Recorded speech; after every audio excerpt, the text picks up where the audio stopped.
Folks, if I could ask you to find your way to a seat so that we can get started, that would be great.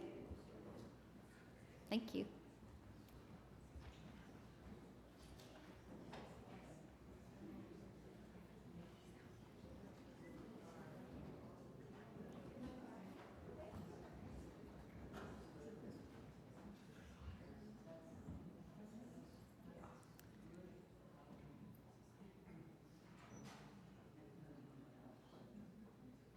Just a couple of housekeeping points to go over before we get started today. For any of you that have traveled in from out of town, there's a boil water advisory in the area. So we're not recommending that you use the faucets to get water. We do have bottled water in the reception area that we can provide you as needed. The restrooms are this way. We can help you find them. And there's a signing book just outside of the sanctuary. If you're willing to share your email address as well as your contact name and regular address, we'd love to try to stay in touch with you and provide a link for the service or get in touch with you later. That would be great. All right. My mother lived a big life in a small town. And by big, I mean rich in experience and deep in connections to the friends and the community that she lived in for nearly 50 years. And I've always envied my mother, her wide-ranging and long-standing friendships. So many of you shaped the landscape of my childhood and stayed connected to my mother for the rest of her life. As I've reached the midpoint of my own life, I realize how exceptional that can be. I was a particularly anxious child, and before bed, I had a litany of questions that I needed answered every single night before bed. Will the wind blow? Will the mice come out? Are you going out tonight? Will you be here in the morning? And we lived as many of you know, we lived in a drafty old farmhouse, so the question of the wind and the mice was more often than not, yes. But my mother never dismissed my fears. Instead, she simply assured me that even though scary things were going to happen, everything would be okay. And this is something that she would continue to do for me well into my adulthood, always urging me forward into the world. My mother's litanies, as I have discovered, were endless scraps of paper, notepads and notebooks full of reminders of the things that mattered to her, titles of films and books and lists of writers and poets, names of people, phone numbers, addresses, email addresses that she wanted to remember. Her litanies were full of curiosity, creativity, and beauty and education, and sometimes rebellion.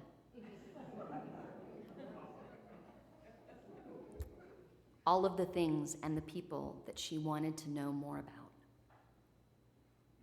I will dearly miss the physical connection to my mother, but there is so much of her in the work that she left behind, in my brothers and my sister, and in her friends that became her family, our family.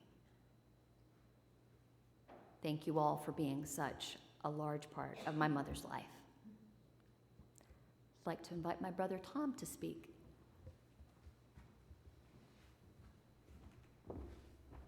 Matilda had the sense that it would be good to open with some words from the text. My mother was a spiritual woman, and I always thought of her the way that this piece from Proverbs 31 characterizes the strength of a good woman.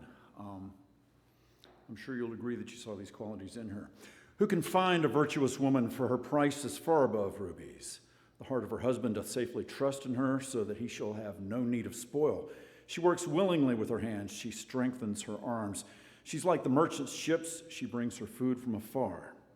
She rises also while it is yet night, and gives meat to her household. She considers a field, with the fruits of her hands she plants a vineyard.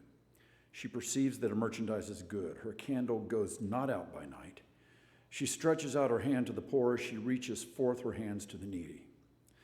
Strength and honor are her clothing, and she shall rejoice in the time to come. She opens her mouth with wisdom, and in her tongue is the law of kindness. She looks well to the ways of her household and eats not the bread of idleness, and her children arise up and call her blessed.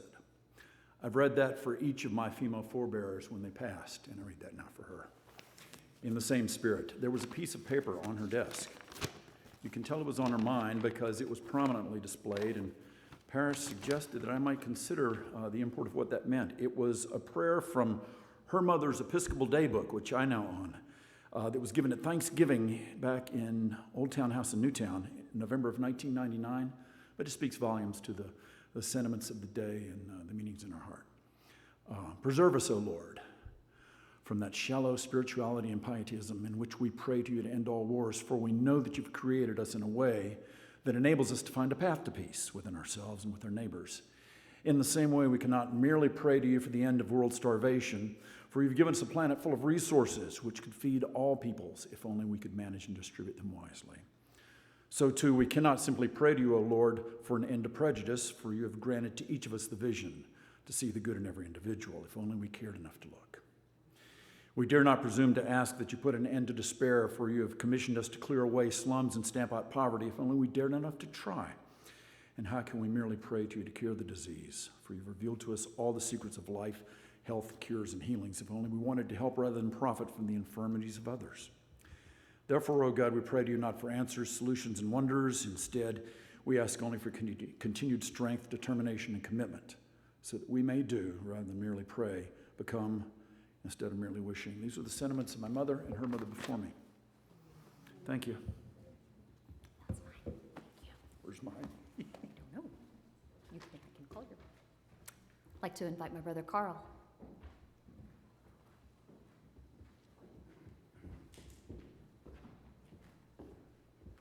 I don't speak from the pulpit often, so the best place for me is over there at that side mic, but this one seems to be working pretty good.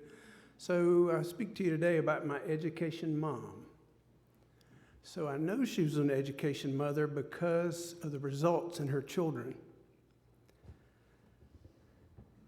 11 higher education degrees,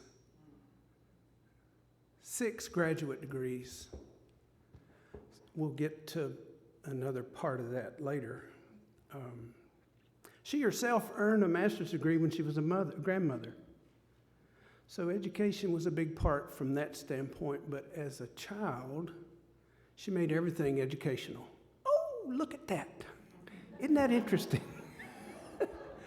And so her dad, Carol Miner, so Carol Elizabeth Miner, my mother, was born in 1937 to Carol and Elizabeth Miner.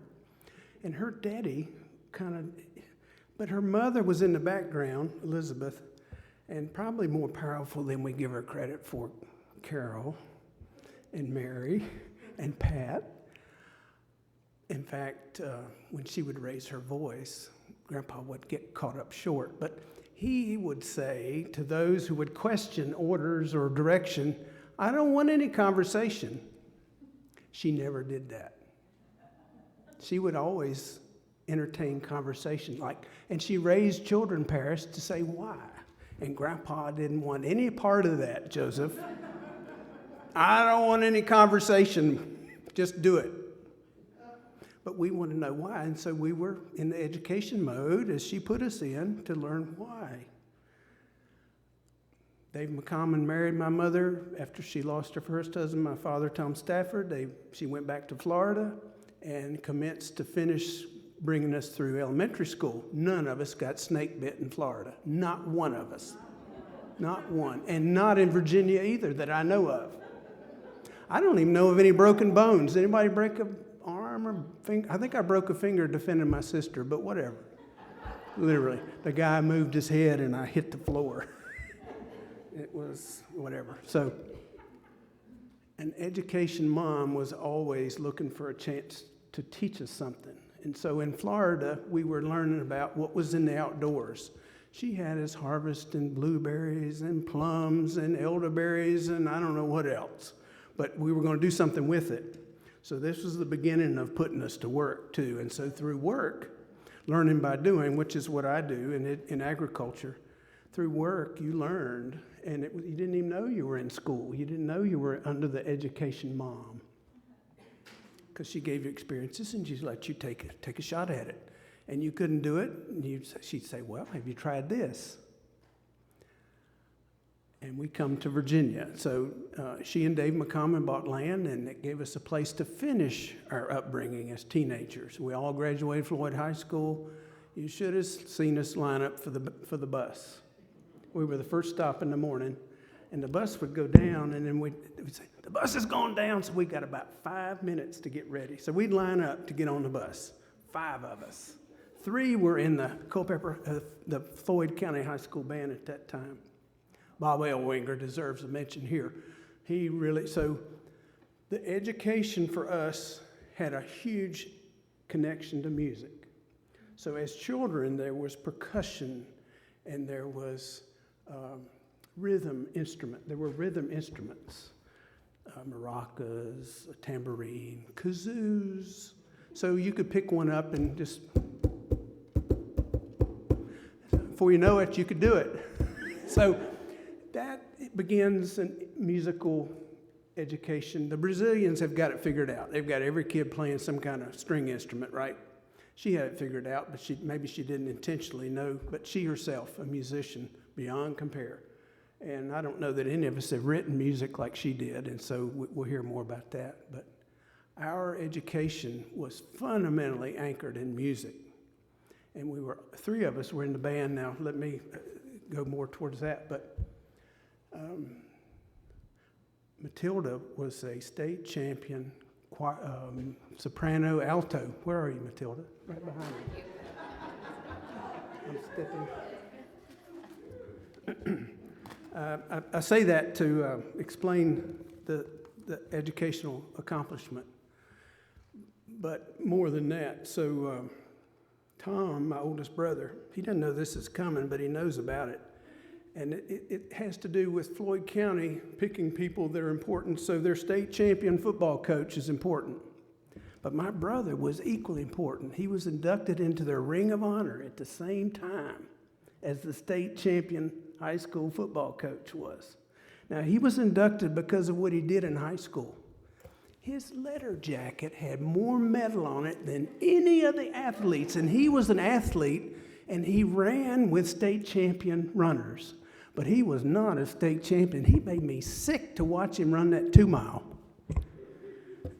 But he did it. But his real accomplishment was with his voice and his brain. And he got up and he out-talked more people in competitions.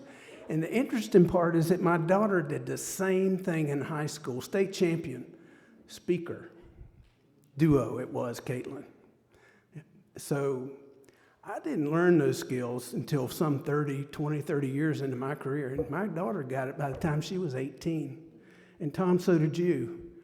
And that speaking ability is something I've developed. Gordon Groover, you're in here somewhere, but it takes time to get to the point of doing that. But people that get it in high school can go on and flourish. But what Tom did to reach that Ring of Honor at Floyd County High School was what he did post-graduation. 2, 3.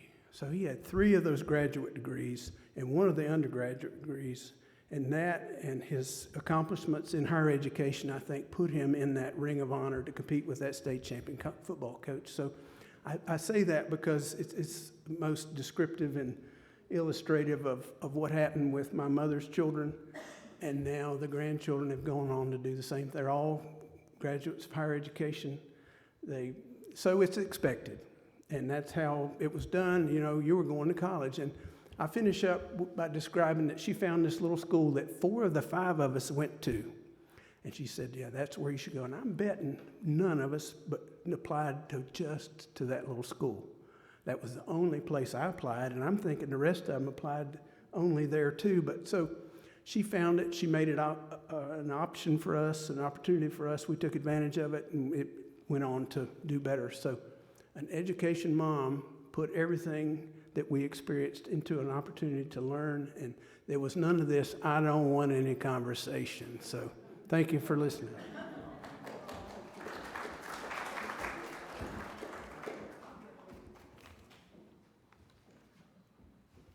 came across a piece of my mother's writing that I wasn't familiar with, and I'm familiar with a lot of what my mother has written. And this is a piece that it's called Where I'm From, and it was part of a writing exercise from a writing workshop that she took part in years ago. This piece is from 2017. I don't know if something about it was familiar, but I Googled where I'm from, and the connection is very interesting, and I hope that my mother was already aware of the connection to this project. Where I'm From is a poem that was originally written by Kentucky Poet Laureate Georgella Lyon. Georgella was born in Harlan County, Kentucky, and largely writes about the Appalachian region. The idea grew out of her response to a poem that she had read from a friend of hers from a collection of stories called Stories I Ain't Told Nobody Yet by Joe Carson. And Joe Carson was a friend of my mother's. With the help of the Kentucky Arts Council, Georgella Lyon launched the Where I'm From project in 2016. It was a way to promote greater understanding and appreciation of the region and to how to find poetry of place. At the close of the project, over 700 poems have been collected. And I don't know if my mom submitted hers to the collection, but the format, the structure of the writing is still used for students to write their own poems and to help teach them where they are from and help them understand how that makes them special. So this is my mom's Where I'm From. I am from hog killing, meat chopping, sausage, spare ribs, and brains with eggs in the morning. I am from horses that work for corn in the crib, pigs in the pen, chicks in the coop, creasy greens, and beans in a row. I am from running fast and falling hard, picking myself up with scabbed knees and elbows as proof. From slingshots, sharp pocket knives, mumbly peg, ball games, and boys, boys, boys, and me trying to keep up. I am from tobacco in the field, in the barn with neighbors, in the lungs of Miss King and Queen County, in the festival for Queen crowning, with Camel cigarettes, high stepping it down Broad Street. I am from stage struck,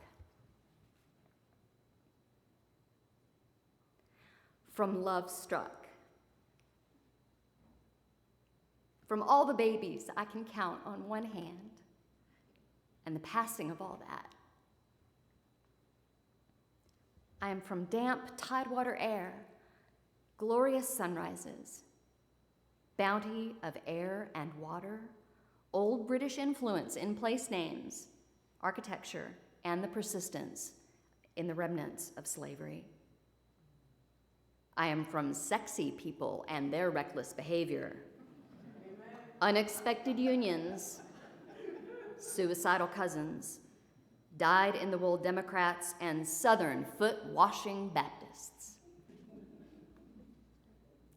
I'd like to invite my brother Parker, if he would like to say a few words. Parker?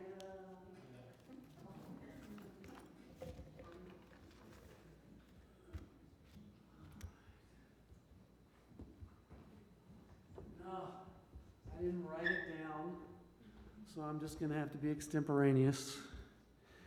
One story, I want to keep it focused because there's lots of things that I could say, and I'm not going to do that. One story, and it's one that most people know.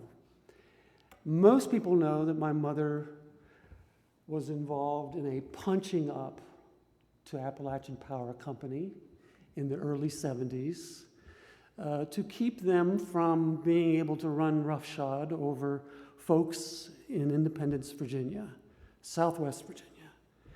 And this was something that occupied so much of our lives as kids. It's what our mother was doing. But in there was a lesson that was not didactic. It's not the same kind of lesson that a parent will tell their child say thank you, eat everything on your plate, don't put that in your mouth, look both ways when you cross the street. This was a lesson that you learn by being aware. And the lesson was, because they persevered, and these small Davids who were punching up to a Goliath, Appalachian Power Company, they were able to persevere and win the day.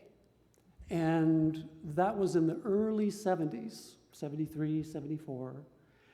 And my sister, Paris, and I, and mother, were able to go to Independence, Virginia, to slip a canoe into the water and paddle the river as part of that celebration of keeping those people in their homes, on their farms. And what I learned was that anything is possible. And that filled my life in many ways. And it made me a glass half full instead of a glass half empty person. It gave me a sense of possibility. Now, I'm sorry, this is a little long-winded, but there's another part to the story. 2 weeks before my mother passed, someone reached out to me, didn't know who I was. It was from the New River Conservancy. Now, the New River Conservancy, I didn't know this. I knew they were people that were affiliated with the effort with the New River, this effort to keep the dam out, the New River like it is.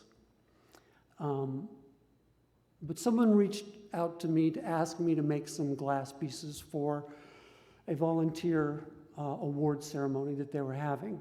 And we talked about it and figured out what to do, and the woman came and picked up the pieces. And that's when I told them, well, you know, Elizabeth McCommon is my mom, and he's like, oh my goodness, and there were probably 6 or 7 different names that some of them seemed familiar but distant. It had been 50 years. And what they were doing was they were celebrating their 50th anniversary. And that 50th anniversary, it turned out, was on the back of that ceremony, that celebration, where my sister and I canoed the new and kind of celebrated it in our own way. 50 years. And so it brought all of that back, unknowingly, in a way that I could share it with my mom, that I had met this person. And so I saw her the next day, the last time I would talk to her. And I thought at the time that it was kind of a cool circle, you know, because life is full of these things if you live long enough. And so she had that distant look, smile, oh yeah. And what it was a circle that became a period at the end of a long, long sentence. And that long sentence was my last conversation with her. And at first it was hard because she was gone like that. But then I thought, nope, do not wait upon the going. She didn't have to go through some long thing which she didn't want to do. And so it was in its own way perfect. And I wanted to share that strictly for selfish reasons. Because I also took her a chicken because she had just had, not our live chicken. I grilled 2 chickens and smoked them, and they were really quite good. And one of them I gave to her because she had just had a heart attack a week before. So please don't exert yourself. And so for me, it was an interesting period at the end of the sentence. And what I'd like to leave you with is something that, in a similar way, just popped up. And I thought it was quite nice, because I don't have a good way to end this, like we ever do, right? This is written by Uli K, and it's called The Peace. And the truth is, you will miss them because they are missing from you. The peace that once fit so perfectly into your world, your life, your heart. They were nestled in, embedded, woven into your skin like a blanket. And perhaps we were asked to walk differently after they were gone, because everything changes in that moment. Everything. Holding brokenness in one hand and light in the other, we will no doubt change our gait to compensate. So while we are limping more profusely in grief, I hope too that we are loving more profusely. Loss can teach us that. May it never be the reason we close up our hearts. Thank you.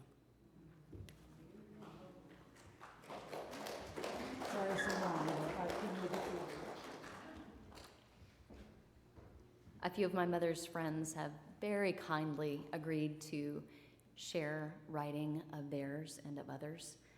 So I'd like to invite Mary North to read a couple of pieces. Thank you, Mary. And if I could preface that by saying, or follow that by saying, these are pieces that my mother loved and was very familiar with.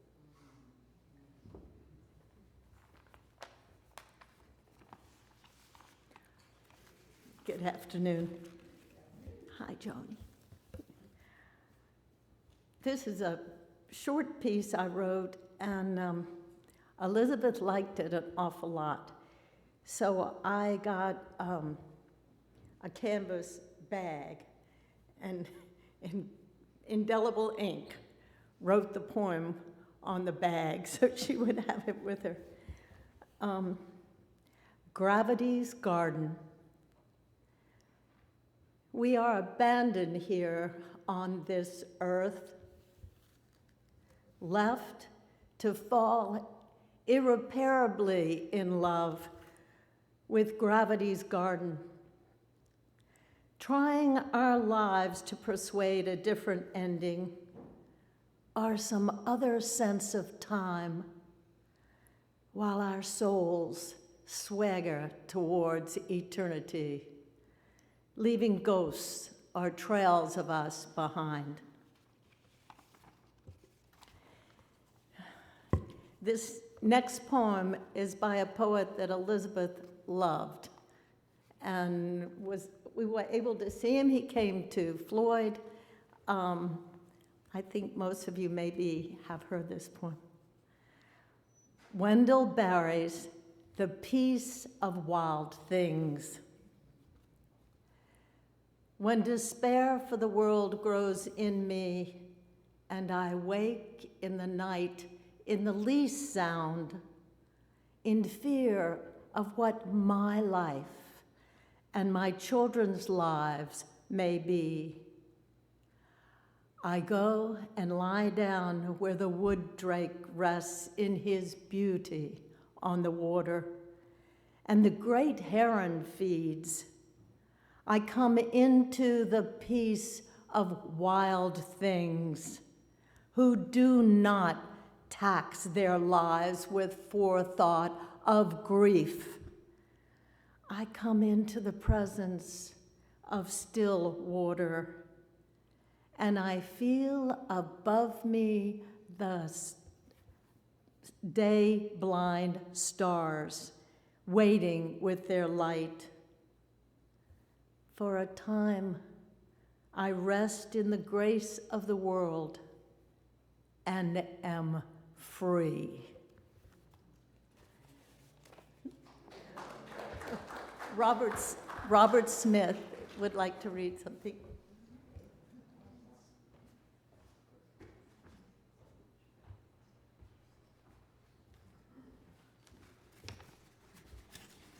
So wonderful to see all the old friends and faces here today.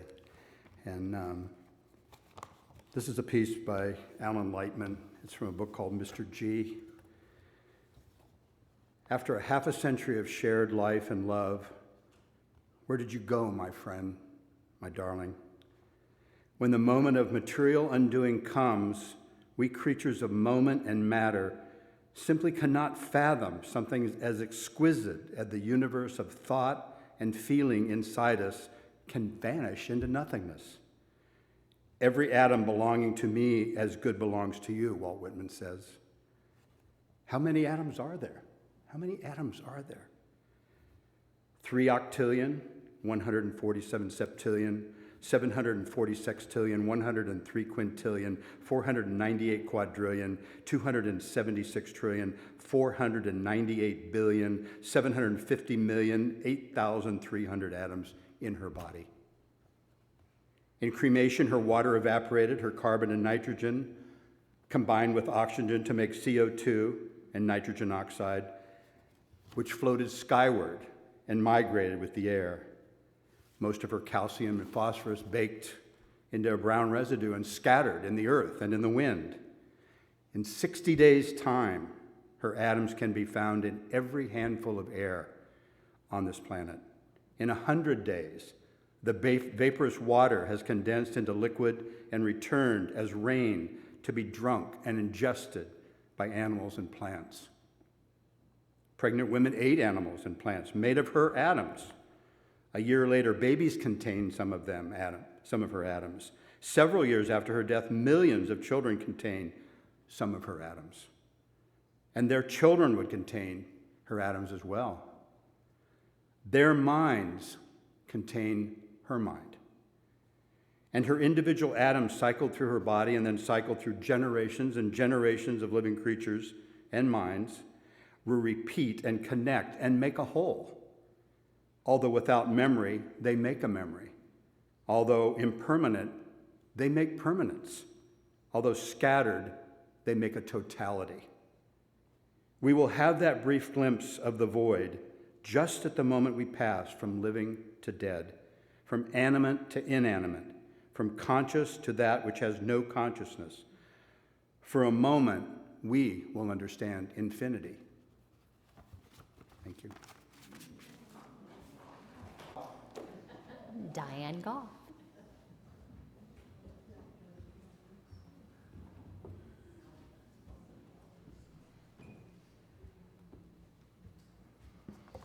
Thank you.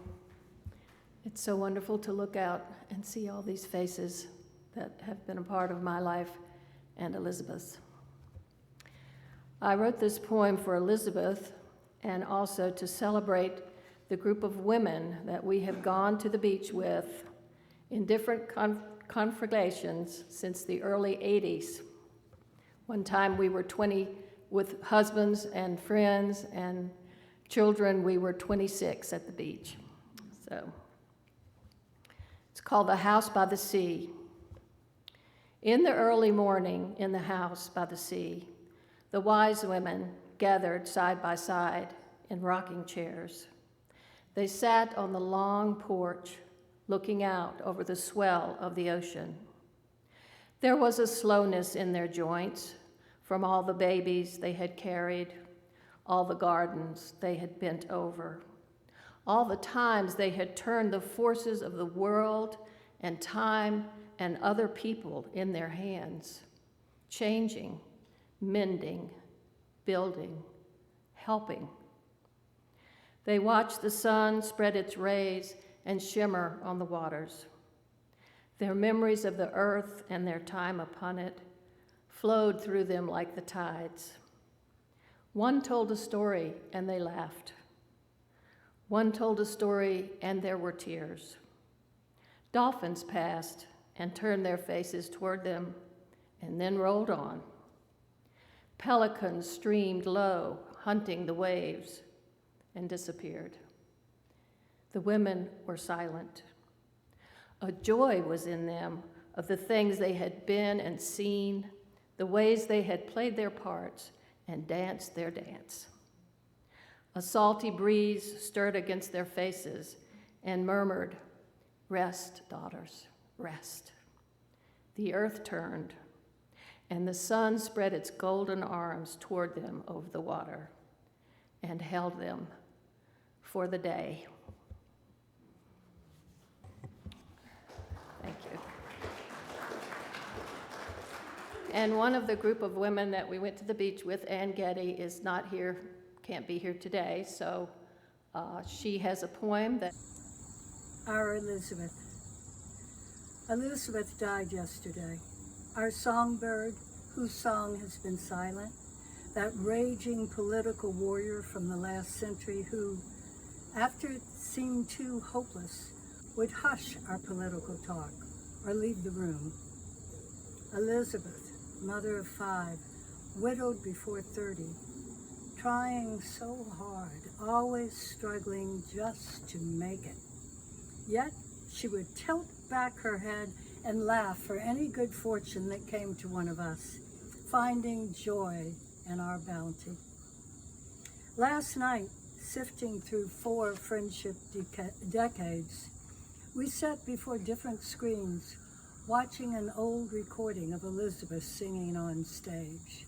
Slender, sure, strong-boned face full of passion, her voice ringing out for justice for our land, calling out corporate greed for torturing our valley. She was so furious, her entire being a glory of righteousness. Lord, her voice.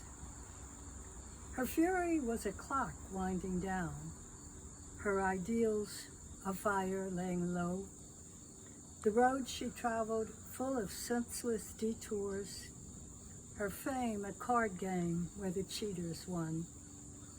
Yet she would rally, our Elizabeth, and carry in not a guitar, but a tray of perfect deviled eggs, delicious. Or set a table just for us, with her last pieces of ancestral china. She never gave up smoking, and she never let a friend down. She just got weary, our Elizabeth. We have a couple more prepared pieces before we start to wind things down, but before we offer those, I'd like to give anyone in the audience, if you have something you'd like to say, comments, you can either come to the front, I can come to you, if there's anyone that would like to say anything.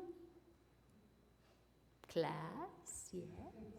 I've got a loud voice, you don't have to. Good. I'm Phyllis Albritton, and Elizabeth, when my husband Clark died, she was the kindest soul to me ever.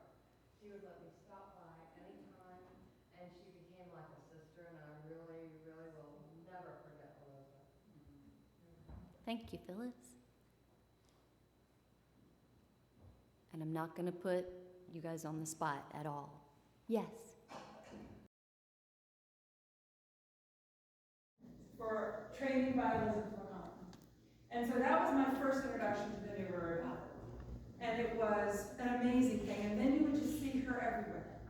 You know, you would hear her, you would see her. She was present. She taught me how to care about things and how to protest. And all those pieces. And then come to find out, she was the sister of my godfather's wife. And I didn't know that connection until after I'd known so much about her. And then come to find out, a friend of mine from Floyd was her daughter. So I think that represents what you all have said, that there's a thread that Elizabeth McCommon kept in our lives. She wove us together. And I just can't even imagine that I haven't been here. And so I just appreciate seeing the old faces and memories in my heart.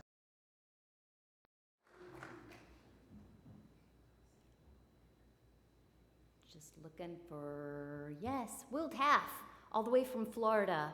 Will is the son of my mother's very best friend from Florida. I didn't know. My mom and my mom's boy, they met in a story I heard probably a million times. moved back down from Atlanta. My mom's actually a Georgia girl who married a Florida boy. They went up to Atlanta for a while, found themselves on the Ocklawaha River, where Betsy was living with her then husband Tom on the banks of the Ocklawaha River. And Betsy, according to the story, had come up and had never met my mom before and said, "Have you seen a little boy?" And the boy was Parker. And the story was told over and over and over again. "Have you seen a little boy? Have you seen a little boy?" And I went, "Mom, right, it's Parker. We know how the story goes." So many times. When the McCommons would come down, when the staffers and McCommons would come down, it was such a foreign thing. Florida boy, they were mountain folk of the Flatlander. They were mystical beings. As a wave, she was an elf, and it spoke different. It's a boot. Different words. And when we would come up to the mountains, it wasn't flat as a pancake. You could actually see trees above trees. It was so foreign and different. And Betsy was so different. But more than that, at that point, my mom was struggling. At the point that she met Betsy, our families were very southern and very strict, and the trajectory of my mom's life was probably not satisfactory. I love my family so much that there wasn't probably graduate education in my mom's future at that point.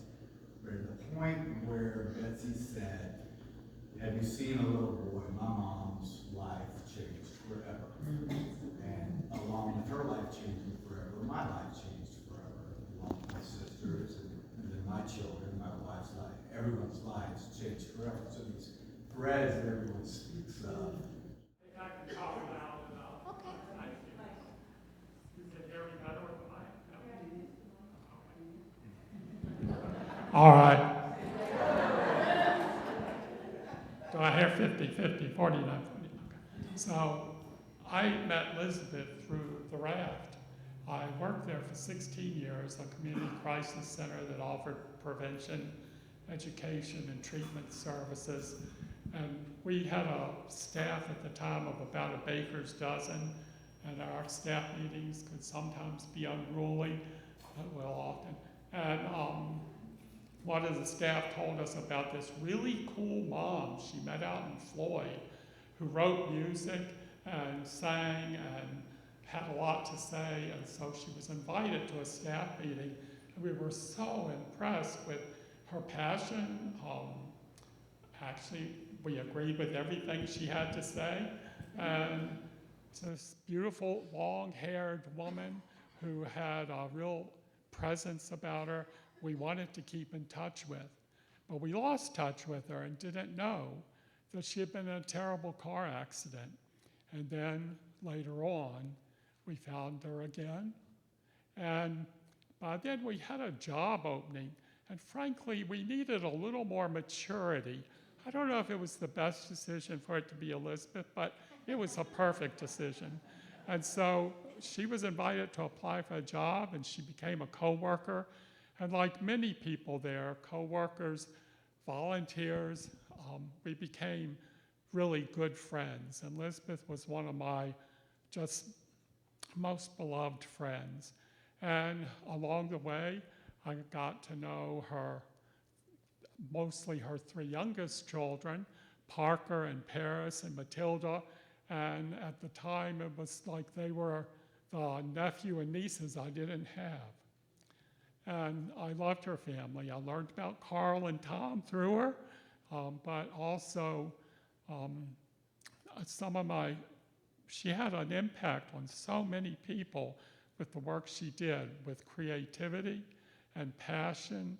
And I have a couple of very fond memories that I'll just share in closing. And one is, I loved Elizabeth's laugh. And if you don't know it, it is this uproarious, silent laugh, almost like a mime. She throws her whole body into it, and very little sound comes out, she has a comment to say about the end. But as a good friend, one Christmas we had decided that between Christmas and New Year's, we would go to New York together because she had an actor friend who was house sitting or apartment sitting where he had more room. So Elizabeth and another friend of ours, coworker who lived in Reston, decided we would catch a train in Richmond, and the friend would join us in DC, and we would go to New York together. So Elizabeth's parents lived a county over from where mine lived, and so she came to my house, and we drove to the train station in Richmond. And if you've ever been there, it is terribly lacking in parking. I don't know if it's better now. But anyway, we couldn't find a place to park, so I dropped her off. She said, "Give me your bag," and I was going to ride around and try to find a place to park. It was looking bad, and time was going, so I went to a business nearby and asked if I could please leave my car there for 5 days. And of course, the person I talked to had to go get permission from someone higher up, and then came back to me and said, "Yes, just leave a note in your car window." So I rush back, I write a note, I stick it in my car window, and I run towards the train station. And as I'm entering, headed towards the gate where you turn towards the platform, I hear this huge voice, "Run, Andy, run!" So it's like my own Forrest Gump memory, where I'm taking off, and as I turn the corner to the platform, she's hanging out of a moving train door, and I ran and jumped on, so it's kind of like my, Hollywood moment too. But we had a great time, and pretty much any time you were with Elizabeth, you had a great time. I almost wore my question authority button today in honor of her, but my wife said, Kathy Wager said, she was more of a speak truth to power.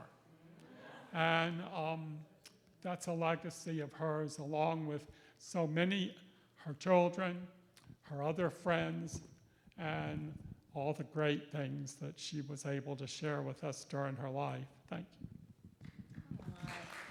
Thank you, Andy. Just going to do a real quick time check because I think we're at a point where we can get back into the preparedness pieces. Yes. So feel free to share any additional stories during this reception. I'm going to ask my nephew Joseph to come to the front. He's going to read for us the Mourner's Cottage. It's a traditional Hebrew remembrance. Joseph asked that we both do this because Joseph is a Reformed Jew. I saw him through to Bar Mitzvah. And as part of that process, I learned very quickly in the process of attending Sabbath services in the synagogue that every official observance closes with a prayer for the departed. It's called the Mourner's Cottage. That's what we have for you today. It's an audience participation exercise. There will be 4 opportunities for you to join me in saying Amen. I'll signal you. And we're going to read you the English translation of it. I wanted to do the Hebrew. I'm not as good at it as I used to be. And like most people, I'm going to go for my cheater so I can actually see what I'm doing. Ready? Exalted and hallowed be God's great name in the world, which God created according to plan. May God's majesty be revealed in the days of our lifetime and the life of all Israel, speedily, eminently, to which we say, Amen. Blessed be God's great name to all eternity. Blessed, praised, honored, exalted, extolled, glorified, adored, and lauded be the name of the Holy Blessed One.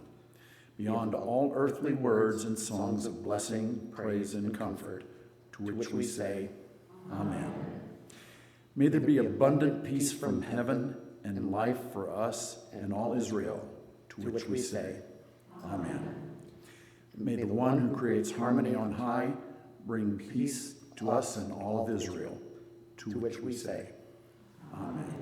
This will be the prayer that is said when you're sitting Shiva, if you have a minyan to do it. for the immediately departed. You're invited to say it on the anniversary of a loved one's death, but I said it in my father's memory each time I said it, except for this time.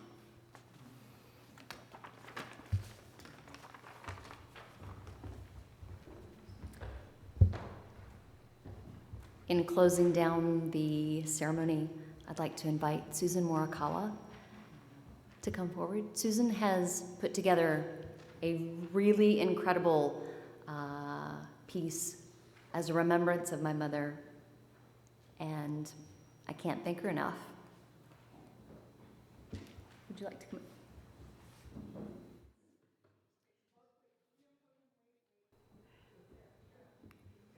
Is this good? Elizabeth had a powerful voice and strong opinions. She valued old ways, like a handwritten note or a telephone call instead of an email. She enjoyed expressing her voice in many written forms, but especially in lyrics for the music that she wrote and performed. And there are people here today who performed with her on some of the stages. Fortunately, we have recordings from some performances. And since she departed, I've been spending time going through the recordings, having the deep pleasure of trying to find pieces that might be woven together in some kind of meaningful way to bring her voice to you and maybe prompt some memories of how her voice resonates in your life. Wanna sing you a song about a mighty fine place, with rhythm in your tootsies and a smile on your face. Smile on your face and roses in your cheeks. That's what it's like when you live on Laurel Creek. Oh, Possum Hollow's narrow, Possum Hollow's long. Possum Hollow's such a pretty place to sing a song. Don't you know that that's the very place I wanna be? Back in Possum Hollow in Floyd County. Up on the buffalo, up upon the buffalo, you can see all the world below when you're up on the buffalo. Indian Valley born, Indian Valley bred, got Indian in my heart and I got the valley in my head. Up upon the buffalo, up on the buffalo, you can see all the world below when you're up on the buffalo. Getting on my dancing duds, oh, I'm getting on my dancing shoes. Gonna find a fiddle that'll play all night, gonna dance away my blues. Up on the buffalo, up on the buffalo,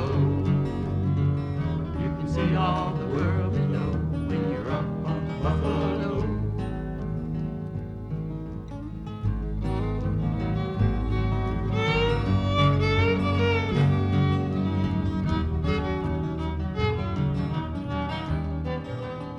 I came with a whole repertoire of music, and others were creating pieces for this show that we called Web 6. There were 6 of us, and it was a web of friendships. But the song that I wrote, Weaving the Web, that was specifically for this group, and I was very pleased with it. The Greeks have a spider god, and she weaves the web of human life. So I thought, that's perfect for us. And that's what the song says, we're weaving the web. And I love I'm not bragging, but I really do like the metaphors that came out of that for implying how we are as women, daughters, wives, mothers. There was no difference between any of us except our skin.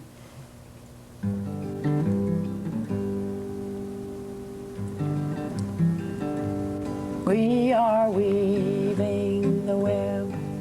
We are weaving the web.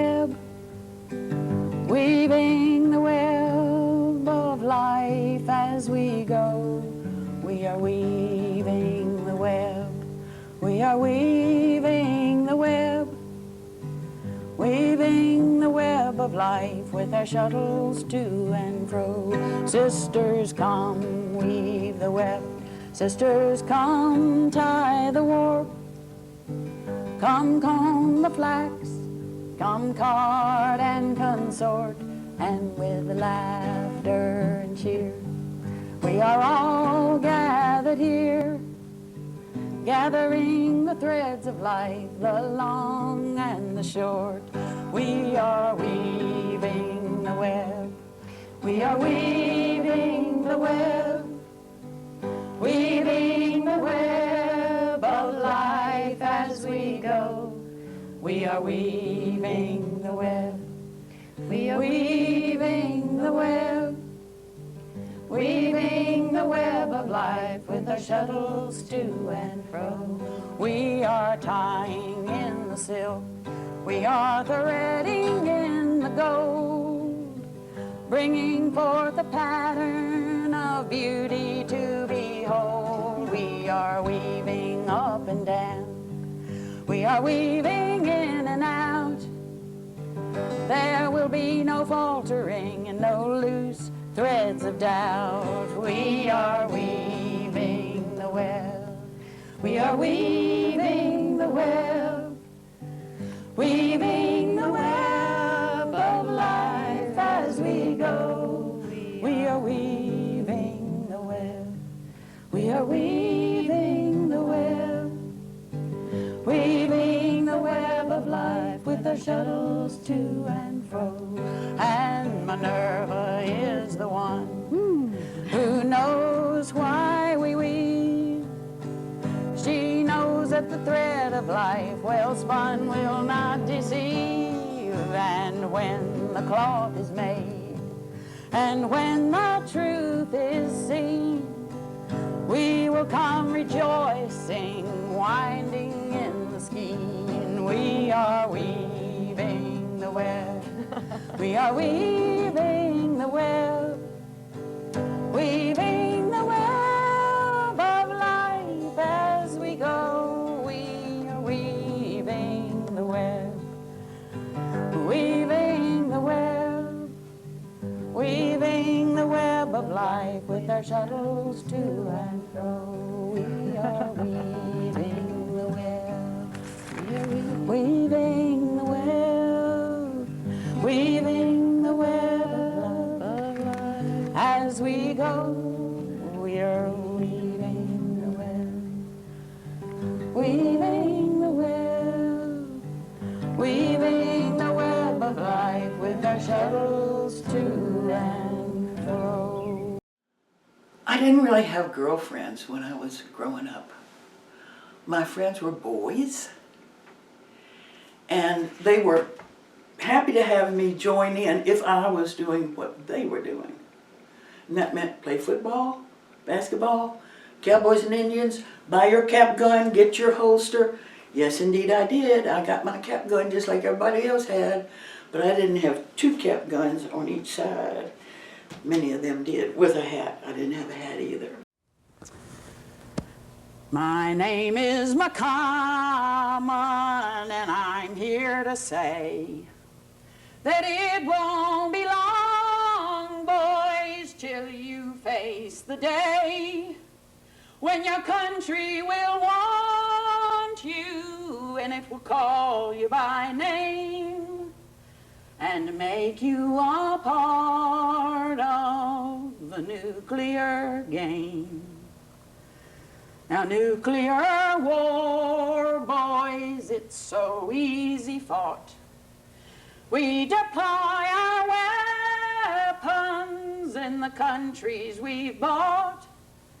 Then they catch the hell and they take the blame for being a part of the nuclear game.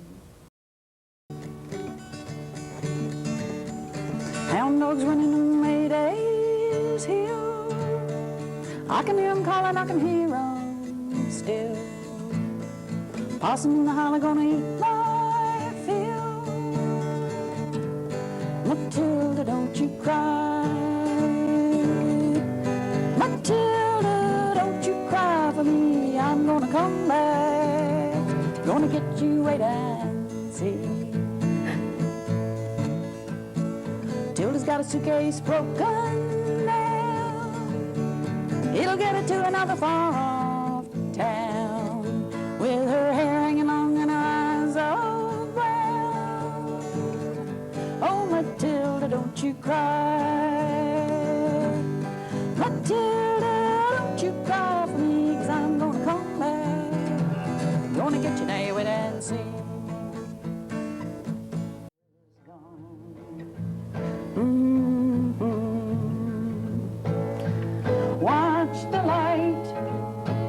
Watch the light begin to fill that shadowed place. Gone the night, down the hillside you can see those sunbeams rays.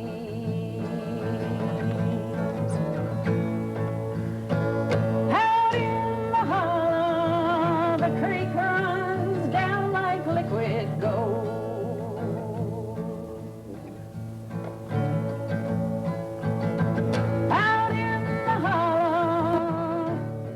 The day dawns brilliant to behold. Watch the sun bringing its glory by command.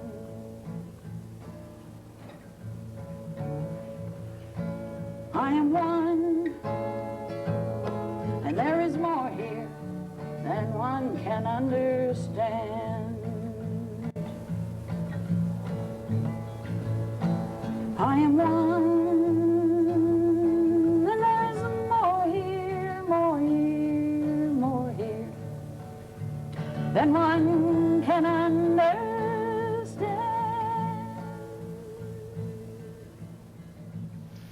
Dying must come to us everyone, whether swiftly or slowly, the deed will be done, and I only pray that when I face that day, someone will tell me well done. Someone will tell me I sure liked your smile.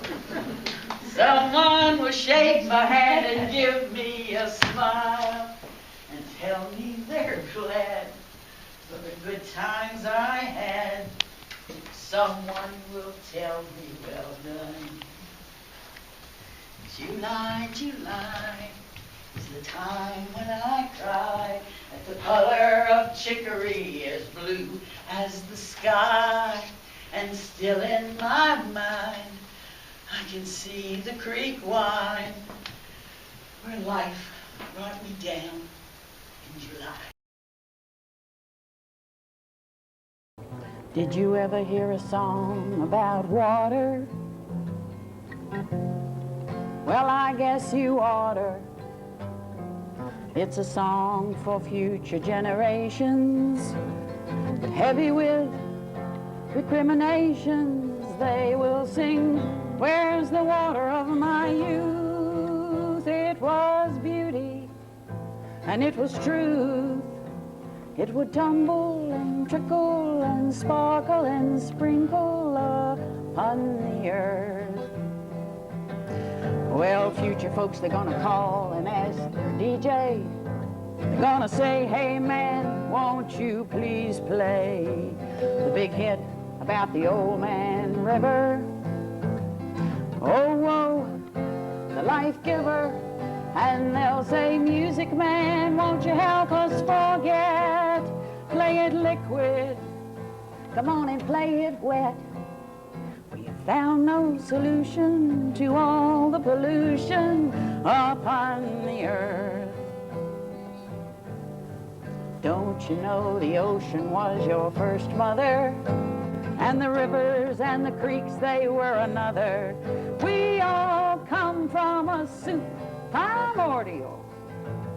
And if you didn't have a mother, tell me, how would you feel? You must show the old woman that you care. and help her put the shine back in her hair, and help it to flow cleanly and oh so serenely upon the earth. Oh, let's all sing a song about water. Come on now, you know you oughter. Oh, we will sing and get the whole world's attention. We'll not fail to mention that you can bring back the water of your youth, and you'll find beauty there. You're gonna find the truth. And certainly and surely the water will flow purely upon the earth.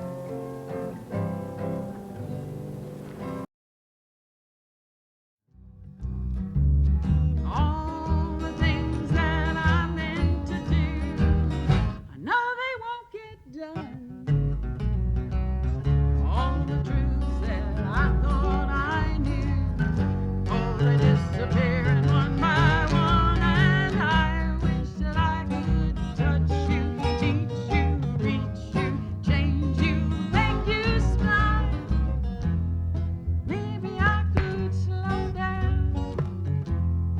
Maybe I could slow way down. Maybe I could slow down for a while.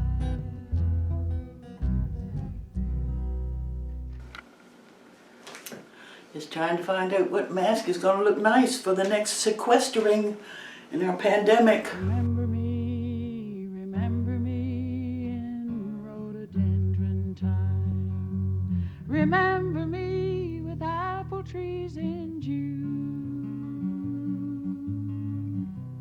Remember me at evening with sweet Catawba wine. Remember me when lilacs are in bloom.